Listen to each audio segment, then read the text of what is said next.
తమిళనాడులోని పవిత్ర పుణ్యక్షేత్రమైన అరుణాచల గిరి ప్రదక్షిణ యాత్రకు వెళ్లిన వనపర్తికి చెందిన భక్తుల బృందానికి ఘోర రోడ్డు ప్రమాదం చోటు చేసుకుంది.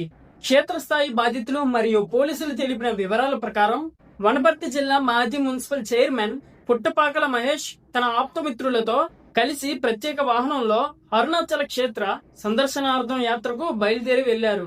ఈ క్రమంలో తమిళనాడు పరిధిలో అరుణాచలం సమీపంలో తిరుచి రహదారిపై తెల్లవారుజామున వీరు ప్రయాణిస్తున్న వాహనం నియంత్రణ కోల్పోయి ఘోర ప్రమాదానికి గురైంది. వేగంగా వెళ్తున్న వాహనం అదుపు తప్పి బోల్తాపడడంతో ఈ దుర్ఘటన జరిగినట్లు తెలుస్తుంది.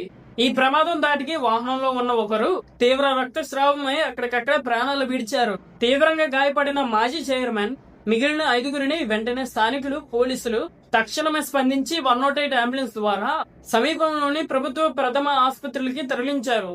ప్రస్తుతం వారికి అత్యవసర విభాగంలో వైద్యులు చికిత్స అందిస్తున్నారు.